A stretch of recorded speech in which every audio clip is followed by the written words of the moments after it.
ওই যে kitchen garden এরকম একটা কচুর একটা ক্ষেত ছিল, ধরে নেন 20 ফিট বাই 15 ফিট। কিছুটা পানি থাকে, কিছুটা সাথে সাথে। আমি রাত্রে যখন ঘুমোতে যাই আমি প্রায় একটি কুকুরের কান্না শুনতে পাই, প্রায়। তো একদিন ও কৌতূহলবশত গেলাম দিনের বেলায়, কোত্থেকে আওয়াজটা আসে। দেখলাম যে কচু ক্ষেতের ভিতরে একটা কুকুর আটকা পড়ে আছে। ওকে যতই আমরা মানে চেষ্টা করলাম বের করার, কিন্তু বের হয় না। ভয় লাগছে, আবার কামড় টামড় দিয়ে দেয়, পাগলা পোষা কুকুর না তো। আমি একটু সাহস করে সামনে গিয়ে দেখলাম কুকুরটার কোমরের মধ্যে একটা, আপনারা দেখছেন, আপনারা দেখেন বোধ হয়, যে দেখবেন বেবরিক্সিতে কিংবা স্টিলের একটা তার, যেটা ব্রেক করে বেবরিক্সের একটা স্টিলের তার কুকুরের কোমরের মধ্যে বাঁধা আছে। এবং এইটা ওই যে টাইট করা যায়, যেরকম টাইট লুজ করা যায়, একটা গিট দেওয়া হয় না, এরকমভাবে বাঁধা আছে। কেউ সম্ভবত এই তার দিয়ে কুকুরটিকে পেটের মধ্যে বেঁধেছিল টাইট করে। আর ওখান থেকে তার সহজে ছুটে চলে আসছে, এসে আমার ওই কচু ক্ষেতের মধ্যে ঢুকছে। আবার ওখানে তার এমনভাবে পাঠিয়েছে, ওখান থেকে বের হতে পারছে না সে। তা আমি একটু কাছে গিয়ে দেখলাম যে তারটা টাইট হতে হতে ওর পেটটা কেটে প্রায় অর্ধেকটা ভিতরে ঢুকে গেছে। একটা অস্বাভাবিক ব্যাপার, এটা অকল্পনীয়, এটা চিন্তাও করা যায় না। আমি ভাবলাম যে এটাকে তো নাড়াচাড়া করলে তো এটা আরও ক্ষতি হয়ে যাবে, কি করা যায় এখন, কিন্তু এটা উদ্ধার তো করতে হবে। মানে এটা আপনি ধরে নিতে পারেন আর দুদিন থাকলেই টুকরা হয়ে যেত আর কি। মানে ও যতই চাপ দেয় ততই লাগে, এটা আরও আরও আরও হয়ে যায়, মানে টাইট হয়ে যায়। তখন আমি একটা, আমার বাসায় গ্যারেজ ছিল, কতগুলো গাড়ির গ্যারেজ ছিল, ওদের সঙ্গে কথা বললাম যে তোমরা আমাকে তারটা কেটে দিবা, একবারে কেটে দেবে, মানে দুইবার সময় নিতে পারবা, মানে টাইট করতে পারবে না, একবারে মানে 1 কেজিতে কেটে ফেলবা। স্টিলের তার, কিন্তু মোটা তার, এটা খুবই সাংঘাতিক, এটা কাটা খুবই ডিফিকাল্ট। আপনি দেখছেন কি আমি জানি না। বেবরিক্সের ব্রেকের তার ছিল ওগুলা, আগে বেবরিক্সি ছিল এগুলো, স্কুটার ব্রেক টানা হতো, ব্রেক, তারপর ক্লাস গিয়ার এগুলো করা হতো আর কি। যাই হোক, তো স্যার তো কামড় দেবে সামনে গেলে, সে ব্যবস্থা আমি করতেছি। আমি কি করলাম, ঝুঁকে নিলাম একটা, নিজেই বড় একটা ছালার মানে বস্তা, চট, এটাকে আমি নিজেকে কভার করলাম, হাতটা কভার করে আমি সামনে গিয়ে ওটার মুখটা ধরে ফেললাম, একেবারেই মুখটা ধরে ফেললাম, যে নড়তে দিলাম না, একেবারেই নড়তে দিলাম না। তখন আমি ছেলেদের বললাম যে এবার তোমরা কিছু দিয়ে এটা কাটো। কিছু দিয়ে কাটলো, মনে হলো কুকুরটা বোধ হয় মানে ওর যে কী আনন্দটা তখন বুঝছে, ওর শারীরিক অনুভূতিটা কী হয়েছে এটা আমরা বুঝতে পারবো না। কিন্তু কিছু দিয়ে কাটার পরপর আপনি ধরে নেন, যদি আপনার শরীরটা কেউ একইভাবে বেঁধে রাখে অনেকক্ষণ, তারপরে হঠাৎ করে ছেড়ে দেওয়া হয়, আপনার কেমন লাগবে। আর ওর তো তার সূক্ষ্ম তার কেটে অর্ধেক করে ফেলছে, মা আরেকটু হলে পিঠের সঙ্গে লেগে যাবে এরকম। তো তারটা কেটে ফেললো, আমিও তখন ওই যে ওর মুখটা ধরে ফেলছিলাম, তো আমিও তখন সরে গেলাম। আমার সরতে হলো না, কুকুরটা এক লাফ দিয়ে বাগান থেকে বেরিয়ে চলে গেল, ওই যে আমার কচি থেকে বেরিয়ে চলে গেল। এখন আমার আজকে আসার পর আমি কী দিয়ে শুরু করব, তো হঠাৎ করে মনে হলো আমার জীবনে একটা ঘটনা তো আছে এরকম। আমার আবার প্রাণী পোষার কিন্তু শখ আছে, শুধুমাত্র পাখি ছাড়া। আমি পাখি পোষা পছন্দ করি না, সত্যি কথা বলি আমি আপনাকে। কারণ এটা একটা স্বাধীন প্রাণী, ওকে আটকে রাখার অধিকার আমার নাই। তো হ্যাঁ, কবুতর পালি আমি, ছেড়ে দেই, খাঁচার মধ্যে না। ওদের খুব আছে, ওখানেই হয়, ওখানেই খাচ্ছে, ওখানেই ওদের বাচ্চা হচ্ছে। কতগুলো বাচ্চা হয়েছে আমি জানি না, আমি ধরে ধরে বাচ্চা এনে খাইও না, কিন্তু ওই বাড়তে বাড়তে দেখা যায় 100, 200, 150 হয়ে গেছে। তো আরও অনেক বেশি বোধহয় এখন আছে বাসায় মনে হয়। আমি ছাগল পালি, আমার বাসায় মিনিমাম এখন 20টা ছাগল আছে, বিভিন্ন প্রজাতির। আমার লাভ কি? ছাগলে কিন্তু আমার এক পয়সাও লাভ নেই। তো ওখানে শুধু খাওয়াই এদেরকে, আমি শুধু খাওয়াই। ও বছর আমার মাসে প্রায় ওদের পিছনে 20,000 টাকার মতো ব্যয় হয়। গরু আছে একটা, একসময় আমি গরু পালতাম, আমার পাশে অনেক গরু ছিল একসময়, অনেক 15-20টার মতো গরু ছিল। তো এখন একটা আছে গরু, আর ছাগল কয়েকটা। শেফার্ড কুকুর পালি আমি 3টা। আমার কাছে ছিল 4-5টা ছিল। বিড়াল আছে, আমার পাশে আছে একটা বিড়াল। তো আমার শেফার্ড কুকুর আমি পালি। এগুলো কিন্তু সত্যিকার অর্থে যদি আমরা একেবারে কমার্শিয়ালি ভাবি অলাভজনক, কিন্তু লাভ একটা আছে, একটা মানসিক একটা প্রশান্তি আছে কিন্তু এখানে। এটা এটা অনেকে অনুভব করতে পারেন না। কুকুর বিড়াল এগুলোর মধ্যে, হ্যাঁ বিড়ালটা একটু ঝামেলা করে মাঝে মাঝে। আমার ওই ড্রয়িং রুমে আমার প্রায় 1.5 লক্ষ টাকার সোফা নষ্ট করে দিয়েছে আমার। এটা খামচিয়ে একবারে, মানে অনেক দামি সোফা নষ্ট করে দিয়েছে, কিন্তু কী করবো, ফেলে আর দিইনি, বিড়াল বিড়াল বাসাই আছে। এখন আমার আমার নাতিরা একটা বিড়াল পালে, ওই বিড়াল দেখতে শুধু আদর করতে ইচ্ছা করে। এত সুন্দর করে রাখে ওটাকে, পলিশ করা একেবারে, সবসময় মনে হয় মোম দিয়ে পালিশ করে রেখেছে। তো আছে আমার বাসায় সব, মোটামুটি সব ধরনের প্রাণী আমার বাসায় আছে। আবার রাত্রেবেলা টিয়া পাখি আসে, খাওয়া পায়। শুধু একটা প্রাণী এখন আমি আমার বাসায় দেখি না, যদিও প্রাণীকে পছন্দ করি না আমরা, কিন্তু অত্যন্ত সবচেয়েতে সবচেয়েতে পরিবেশ বান্ধব যে প্রাণীটা ছিল কাক। এই কাকটা আমি আজকে আর দেখি না আমার বাসায়, এখন আসে না। বুঝতে পারলাম না এটা। অনেক প্রাণী আসে বাসায়। আর একটা আছে ওই যে বিড়াল, যে বিড়ালটা আমি অন্য বাসায় বিড়ালকে মনে, অন্য কোনো জায়গা থেকে আমরা বলি জঙ্গলি বিড়ালকে বন্য বিড়াল চলে আসে, এটা খুব ভয়ের ব্যাপার, কারণ এদের ভ্যাকসিনেশন করা থাকে না। তারপর যে কোনো জায়গায় মুখ দেয়, নোংরা করে ফেলে জায়গা। তো যাই হোক, আমি এই বক্তব্য রাখলাম, আমার প্রথম একটা অভিজ্ঞতা দিলাম। আমি আজকে যখন আমরা এখানে আমরা এই প্রাণী প্রাণবিকতা এই শব্দটা আমার কাছে নতুন। এই শব্দটা একেবারেই নতুন আমার কাছে। প্রাণবিকতা, মানবিকতা জানতাম, প্রাণবিকতা জানতাম না, একেবারেই নতুন শব্দ। আমি ধন্যবাদ জানাবো যে আমাদের নেতা তারেক রহমানের তো অনেকগুলো বিরল গুণ আছে। এই গুণটা হলো অত্যন্ত এক্সেপশনাল। এই যে বিষয়টা, ছবিটা আপনারা দেখেছেন বোধ হয়, দিছো বই দেখে, দিছো বইগুলো, দিছো দিও। এই দেখেন, উনি একটা বিড়াল পোষেন, কিভাবে স্নেহের সঙ্গে বুকের সঙ্গে লিপ্টে রেখেছেন একটা বিড়ালকে। তো এটা কিন্তু একটা একটা বাংলাদেশের জন্য এটা কোনো স্বাভাবিক বিষয় না, এটা বাইরের দেশের জন্য স্বাভাবিক বিষয়। প্রিয় ভাইরা, তো আজকে উনি একটা যে একটা সংগঠন করেছেন বাংলাদেশ অ্যানিম্যাল ওয়েলফেয়ার অ্যাসোসিয়েশন, এটাও কিন্তু জানতাম না, এই প্রথম জানলাম।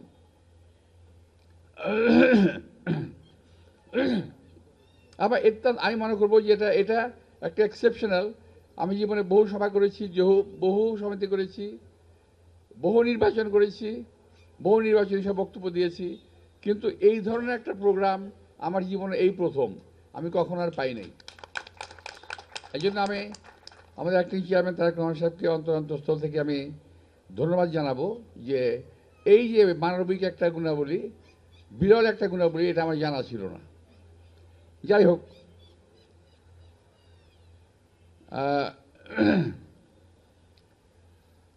আমরা প্রাণীকে ভালোবাসতে না পারি, কিন্তু এদের প্রতি যেন আমরা কোনো রকম অমানবিক আচরণ না করি, এটা আমার প্রথম স্লোগান। এটা যে এদেরকে আমি, অনেকেই আছে, যেমন ধরেন বিড়াল অনেকে পছন্দ করে না, কুকুর অনেকে পছন্দ করে না, খুব স্বাভাবিক। ধরেন শেফার্ড কুকুরটা যদি হঠাৎ করে ছুটে যায় বাসা থেকে, বাসার মানুষগুলো কামড়ে সাফ করে দেবে। আমি নিজেও কামড় খেয়েছি, আমার বাসার কুকুরের কামড় আমি খেয়েছি। কুকুরকে মেরে ফেলি নাই, রাখছি। তারপরেও আমার আপন ভাগিনাকে একবারে মানে মৃত্যু পর্যন্ত আগায় দিয়েছিল, নিয়ে আল্লাহ বাঁচাই দিচ্ছে, এমন অবস্থা করেছিল। তো এর একটা কারণ আছে, এদিকে যদি যথাযথভাবে কুকুর প্রশিক্ষিত করা না হয়, তাহলে কিন্তু বিশেষ করে শেফার্ড যেগুলো আছে এগুলো খুবই সাংঘাতিক, কিন্তু যদি প্রশিক্ষণ না পায়। তো যেটা পালবেন তার উপরে তার একটা দক্ষতা থাকতে হবে। যেমন অনেকে আমি দেখছি, আমার একজন লোককে আমি দেখছি ওদের টেলিভিশন আর সোশ্যাল মিডিয়ায় একটা কাক, আমি খুব আশ্চর্য হয়ে যাই ভাবতে গেলে। এটা একটা কাক ওই তার কাঁধের মধ্যে বসে চলছে, সে লোক চলতেছে, কাকও তার কাঁধের মধ্যে, আবার মাঝে মাঝে চলে যাচ্ছে, কোথাও চলে যাচ্ছে, আবার আসতেছে কাকটা তার কাছে। অর্থাৎ ওই লোকটা হলো কাক প্রেমিক। সেই ছোটবেলা থেকে কাকটাকে আরো আদর যত্ন করে বড় করেছে। এখন সেই কাক তাকে ছেড়ে আর যায় না, সে যখনই যেখানেই যাক যথাসময় তার কাছে চলে আসে। পৃথিবীর প্রতিটা প্রাণী, মানুষ সহ প্রতিটা প্রাণী কিন্তু আদর চায়। আদর এবং ভালোবাসা পেলে তারা মানুষের অত্যন্ত কাছের হয়ে ওঠে, অত্যন্ত কাছের। এটা সাধারণত প্রাণীদের মতো, যারা কিছু বুদ্ধিমান প্রাণী আছে তাদের মতো কাছের বন্ধু মানুষের অন্য কেউ আর হতে পারে না, হয় না, খুব স্বাভাবিক। এমন না যে মানুষের বন্ধু মানুষ হতে পারে না, তা না। ওদের ভালোবাসা হলো নিঃস্বার্থ, আর আপনার আমার ভালোবাসা হলো স্বার্থ নিয়ে, স্বার্থ সংশ্লিষ্ট। স্বার্থের বাধা পড়বে, আমাকে আমার বন্ধু আমাকে আর ভালোবাসবে না। স্বার্থে আঘাত পড়বে, আমাকে আর অনেকে পছন্দ করবে না। কিন্তু এই যে প্রাণীকুলের যে ভালোবাসাটা, হ্যাঁ, যদি এটা খাওয়া না দেন ও কষ্ট পাবে, কিন্তু আপনাকে ছেড়ে যাবে না, আমি নিশ্চিত। এটা দেখেছি, আমার নিজের জীবন থেকে দেখা এগুলো। তো যাই হোক, আমি আর সময় নেব না।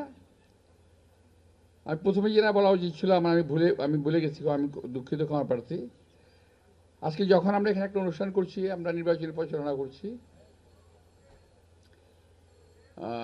আমরা যারা নির্বাচনী পরিচালনা করছি এবং বিভিন্ন অনুষ্ঠানে যাচ্ছি এরকম, কিন্তু আমাদের মনের ভিতরে কিন্তু সেই প্রশান্তিটা নাই যে প্রশান্তি নিয়ে আমরা বরাবর নির্বাচন করেছি। একটা মানসিক প্রশান্তি, একটা আনন্দ ফুর্তি নিয়ে আমরা নির্বাচন করেছি। এবার কিন্তু সেটা নাই, এটা কিন্তু একেবারেই অনুপস্থিত। যে অনুষ্ঠানে যাই, নিষ্প্রাণ একটা অনুষ্ঠান, নিষ্প্রাণ বক্তব্য, নিষ্প্রাণ কথাবার্তা, এগুলো আমাদের হয়। কারণ দেশনেত্রী বেগম খালেদা জিয়া এখন অসুস্থ অবস্থায় হাসপাতালে আছেন। আলহামদুলিল্লাহ, আজকে পত্রিকা দেখলাম যে ওনার অবস্থা বেশ খানিকটা ভালোর দিকে। তো এটা দেখে ভাল লাগলো। তো আমরা সকল সময়ে ওনার জন্য একটা জিনিস কি বলতেও ভালো লাগে, শুনতেও ভালো লাগছে, আমার শুনতেও ভালো লাগে। যেমন ধরেন, শহীদ রাষ্ট্রপতি জিয়া রহমানের জানাজা দেখেছিলাম আমরা এখানে। অনেকেই দেখেন নাই, অনেকেই বোধহয়, অনেক মানে বেশিরভাগ হয়তো দেখেননি আপনারা, আমি দেখেছি। আমি সেই জানাজায় অংশ নিয়েছি, পায়ে হেঁটে আমার শাহজাহানপুর বাসা থেকে আমি ফার্ম গেট গিয়েছি, ভিড় ঠেলে একটু আগে গিয়েছি, কিন্তু মানিক মিয়া এভিনিউর সামনে বুঝতে পারিনি। এত ভিড় হয়েছিল, এত জানাজা, এত লোক হয়েছিল, কখন জানাজা শুরু হয়েছে কখন শেষ হয়ে গেছে এটা আমরা বুঝতে পারিনি। 1-1.5 মাইল আগে জানাজা শুরু হয়েছে, আমরা 1-1.5 মাইল পিছনে। ওই ইসিদান আর কি বলে মাইক তো ওই সময় তেমন একটা ছিল না। যে আল্লাহু আকবার যে তাকবীর দিচ্ছে, এই তাকবীর কত মুখে হলো, ওই শুনতে শুনতে আমরা যখন আমাদের কাছে যখন আসছে তখন সামনের দিকে জানাজা শেষ হয়ে গেছে। বুঝতে পারছেন, এত ভিড় হয়েছিল। এবং এটা পৃথিবীর ইতিহাসে বিরল। শহীদ রাষ্ট্রপতি জিয়া রহমানের মতো একজন ব্যক্তির জানাজায় এত লোক, এটা পৃথিবীর ইতিহাসে বিরল। আমি জানি না অন্য কারোর সময় হয়েছে কিনা। আর দেশনেত্রী বেগম খালেদা জিয়া, ওনার অসুস্থতার জন্য যে দোয়া আমি দেখেছি, আমি এই জীবনে এত দোয়া আমি মানুষের দেখি নাই। মানুষ যেভাবে দোয়া করেছে, মসজিদ, মন্দির, বিভিন্ন ধর্মানুষ্ঠান, বিভিন্ন ভিন্ন ধর্মী জনগণ, মসজিদ তো হয়েছেই, সকলে মিলে সারা বাংলাদেশে যে একটা দোয়ার যে একটা আবহাওয়া তৈরি হয়েছে এখন পর্যন্ত, যখন যেখানে যাই প্রথমেই বেগম খালেদার জন্য দোয়া হয়। আমাকে আর বলতে হয় না, আগে বলতে হয়তো একটু খালেদার জন্য দোয়া করেন, এখন আর বলতে হয় না, ও নিজেরাই করে এটা। মানুষ স্বতঃস্ফূর্তভাবে ওনাকে গ্রহণ করেছেন। দেশনেত্রী বেগম খালেদা আগে ছিলেন বিএনপি নেত্রী, পরবর্তী পর্যায়ে আমরা ওনাকে দেশনীতি পর্যায়ে আখ্যায়িত করলাম, কিন্তু আজকে ওনার অবস্থান উচ্চতা এমন জায়গায় পৌঁছেছে, উনি আর ওই সমস্ত অবস্থানে নাই। উনি এখন বাংলাদেশের অভিভাবক হিসেবে আবির্ভূত হয়েছেন।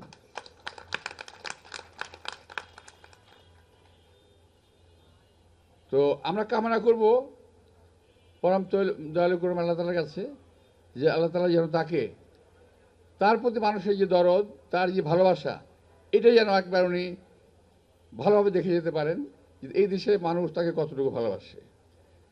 এটা যদি দেখে যেতে পারেন উনি সার্থক হবেন, আমরাও সার্থক হব।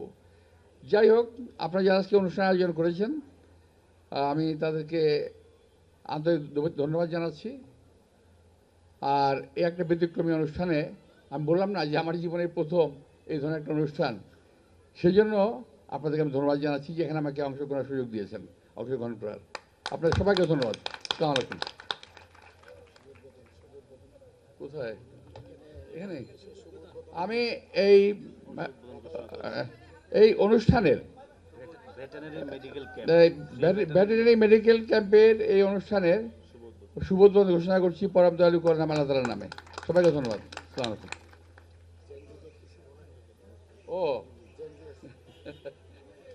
আচ্ছা, তোমরা একটু বসে 2 মিনিট। আচ্ছা, এই যে আমাদের পশুপালনের যে বিষয়টা, প্রাণী জগতের যে বিষয়টা, এটা কিন্তু সাধারণত আমরা যারা নাকি পুরনো হয়ে গেছি তাদের যেতে অনেক বেশি, কিন্তু এটা হলো আমাদের আজকের যে নতুন প্রজন্ম, জেনারেশন জেড, তাদের কাছে বেশি জনপ্রিয় আমি দেখেছি। আমি কয়েকদিন আগে আমি রমনা গার্ডেনে, স্কার্টন গার্ডেনে গিয়েছিলাম। তো ওই ছেলেটা আমাকে বলতেছে, একটা ছেলে, সে জেনজির ছেলে, স্যার আপনি একটু পশু পাখি নিয়ে কথা বলেন। এই ছেলে বলে কি পশু পাখি নিয়ে কথা বলবো আমি বক্তৃতার মধ্যে? আমি তো বুঝতেই পারতেছি না কি বলতে যাচ্ছ। আমি তুমি কী বলতে চাচ্ছ বুঝিয়ে বলো আমাকে, বা আপনি মিটিংটা শেষ করেন, আমি আপনার কথা বলবো। মিটিং শেষ করলাম, সে আমাকে বলে যে স্যার আমাদের এই যে শীতকাল আসতেছে, এটা কিন্তু কথাটা জিএনজিদের উদ্দেশ্যে আমার। কারণ আমি বললাম তো যে আমি জীবনে আমি পশু আমি পালন করেছি, বিড়াল আমার বাসায় আছে, এখনও আছে, কিন্তু এই বিষয়টা আমি খেয়াল করেছি। সে বলছে শীতকাল আসতেছে, তো এই শীতের মধ্যে কুকুর বিড়ালগুলো খুব ঠান্ডায় পড়বে, অসুবিধায় পড়বে, এদের সম্বন্ধে কিছু করতে হবে। আমি তখন ভেবে পাইলাম না যে আমার বাসার কুকুরটা যদি হয় আমি একটা ঠান্ডা ব্যবস্থা করতে পারি, আমার বাসার বিড়ালটা যদি হয় আমি একটা ব্যবস্থা করতে পারি, এমনকি ছাগলগুলো যখন ঠান্ডায় সমস্যা হয় তখনও কিন্তু আমরা ব্যবস্থা করতে পারি। কিন্তু বিড়ালগুলোর যদি আমি কী করবো আমি তো বুঝতে পারতেছি না বাবা, বাইরেগুলাকে। তুমি একটা কাজ করো, একটা প্রোগ্রাম করো, তোমার মতো আরও লোকজন তো আছে, ছেলেমেলে আছে না, বলে আছে, সবাইকে নিয়ে একটা প্রোগ্রাম করো এবং তোমার একটা ডিজাইন করো, চক আউট করো তোমরা কীভাবে এদেরকে হেল্প করতে চাও, আমি তোমাকে হেল্প করব। তো এই যে আমাদের নতুন জেনারেশন সম্বন্ধে একটা ধারণা আমার পাল্টে গেল, যে ওরা অনেক কিছু নিয়ে ভাবে, আবার অনেক কিছু নিয়ে ভাবে না, অনেক কিছু নিয়ে ভাবে না, আবার এমন কিছু নিয়ে ভাবে যেটা আমরা ভাবি না।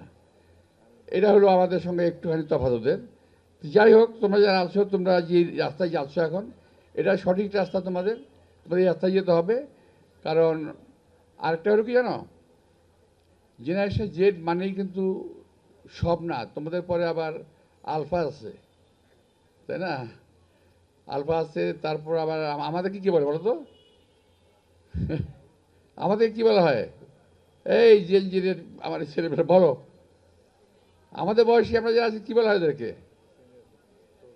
হ্যাঁ, সম্ভবত এদেরকে ব্রোমার বলা হয়, ব্রোমার সম্ভবত, আমি যতটুকু জানি আর কি। আমি আবার এই সম্বন্ধে একটু রিসার্চ করি, কিন্তু জেএনজি, আলফা, ব্রোমার, কার কত বয়স, কী বিষয়, এগুলো সব বুঝি আমি রিসার্চ করি, যাই হোক, মানে পড়াশোনা করি আর কি। তো এখন আমাদের আগের, আমি কিছুদিন একটা কথা বলেছিলাম বক্তৃতায়, তখন ওই যে আমাদের এই আন্দোলনের ছেলেরা হাসনাত আবদুল্লাহ সহ কয়েকজন খুব প্রতিবাদ করলো আমার কথা, প্রতিবাদ। আমি বলছিলাম যে বাপের আগে যদি ছেলে হাঁটতে শুরু করে তাহলে ওই পরিবারের শান্তি কখনো আসবে না। তো আমি কথা বলার পরে সে খুব খেপে গেল, এবং এ নিয়ে ফেসবুকে আমার বিরুদ্ধে অনেক ট্রল হলো, কিন্তু আই স্টিল স্ট্যান্ড দেয়ার। আমি আমার বক্তব্য অটল আছি এখন পর্যন্ত, যে হ্যাঁ, আমরা জেএনজি হই কিংবা আলফা হই, এটা মাথায় রাখতে হবে যে আমার বাবা, আমার মা, আমার কাছে সবচেয়ে উপরে, এটা মাথায় রাখতে হবে। আমার বাবা মাকে বাদ দিয়ে আমি জেএনজি হতে পারতাম না। সুতরাং জেএনজি সকল ছেলে মেয়েদেরকে আমি বলবো, আমি এই কথাটা বলছি কীভাবে জানো, আমার বাসায়ও একজন জেএনজি আছে, ওর অত্যাচারে আমি অনেক সমস্যাগ্রস্ত। ওকে বোঝা, ওকে ট্যাকেল করা, ওকে হ্যান্ডেল করা ভেরি ডিফিকাল্ট। যখন নাকি আমি এটা এই বিষয়ে একটা ট্র্যাজেডিও আছে আমার ফ্যামিলিতে, এটা আমি আর বলতে যাচ্ছি না এখানে। আমরা প্রথমে বুঝতে পারি নাই যে এই জেনারেশনের বাচ্চাগুলো এই ধরনেরই হয়, আমরা বুঝি নাই। যেমন ধরো আমরা যখন ছোটো ছিলাম, আমাদের বয়স যখন আমরা ছোট, সে 8 থেকে 30 বছর বয়স পর্যন্ত, 8 থেকে 30 এই বয়স পর্যন্ত কিন্তু আমরা বাপের মায়ের হাতে মার খেয়েছি আমরা। তোমরা কি খাইছো এই পর্যন্ত জেএনজির কেউ? না না, জেএনজির কেউ খায় নাই, কিন্তু কই না। জেএনজির পোলা বানাকে হাত দেওয়া যায় না ভাই, মাপ চাই। জেএনজির পোলা বানাকে ধমক দিয়ে কথা বলা যায় না, এদেরকে গায়ে হাত দেওয়া যায় না, টোকাও দেওয়া যায় না, মানে এদের মেজাজ মর্জি মতো করতে হবে। তো যাই হোক, আমি তাদের এই পজিশনটাকে আমি সম্মান জানাই, কারণ জেনারেশন আস্তে আস্তে চেঞ্জ হবে, এটা স্বাভাবিক। তো তারপরও বাপ মায়ের উপরে, মুরব্বীদের উপরে তোমাদের কোনো পরামর্শ কিংবা উপদেষ্টা কিংবা তোমাদেরকে ভালোবাসে এমন কেউ কিন্তু পৃথিবীতে নাই। যেই বলুক সে মিথ্যা কথা বলবে। আমি যদি তোমাকে বলি এখন যে আমি তোমাকে সবচেয়ে ভালোবাসি, তোমরা বাবার চেয়ে, তো এটা 100 মিথ্যা কথা, বিশ্বাস করার কোনো কারণ নেই। সুতরাং এই জায়গায় আমরা জেনারেশন জেড হই কিংবা আলফা হই কিংবা বোমরা হই, যাদের বাপ মা আছে মুরব্বীদেরকে সম্মান করবা, এটুকুই আমার আশা থাকবে তোমাদের প্রতি। যাই হোক, আমি আমার এই জেনারেশন জেডের থেকে আমি সমর্থন আশা করব, এবং আমি সব জায়গায় বলি যে আমি যখন যেখানে যাই সবচেয়ে ভয় আমি যাদেরকে পাই সেটা হলো জেএনজি। সবচেয়ে ভয় পাই আমি, কারণ কি জানেন, আমি কোনো মিটিং থেকে বিনা প্রশ্নে আসতে পারি নাই। আমার জীবনে এত সভা করেছি আমি, কেউ কোনো প্রশ্ন করে নাই। বাই চট করে একটা ছেলে লাভ দেয়, তেমন যেতে বলে, স্যার আপনারা কেন ভোট দেবো বলেন তো? আচ্ছা আপনারা বলেন, আমি জবটা কি দিই? আমি তো বাবা তোমাদের মতো ওই স্কুলে পড়ি নাই যে স্কুলে জবটা রেডি আছে। আমরা বহু আগে স্কুলে পড়াশোনা করেছি। তো এটা না, শুধু এদের কিন্তু অনেক কিউরিওসিটি, জানতে চায়, বুঝতে চায়। তো এই যেখানে গেছি আমি, এই পর্যন্ত 3টা মিটিং করেছি আমি। 3টা মিটিংয়ের মধ্যে সেই বিভিন্ন প্রশ্ন, একজন বললো কেন ভোট দেবো, আর একজন বললো আরেকটা, বিভিন্ন প্রশ্ন নিয়ে হাজির হয়ে যায়। তো ভালোই লাগে। তা আমি ভাবছি যে কিছুদিনের মধ্যে এই জেএনজিদের প্রশ্ন নিয়ে একটা প্রশ্নোত্তরের একটা প্রোগ্রাম আমি করব, যে জেএনজিরা কী ভাবে আর আমরা কি ভাবি, এটা একটু আমাদের প্রকাশ হওয়া দরকার। এই অনুষ্ঠানটা আমি করবো ইনশাল্লাহ। আমি সবাইকে ধন্যবাদ জানিয়ে আমি শেষ করছি। আল্লাহ হাফেজ, আসসালামু আলাইকুম।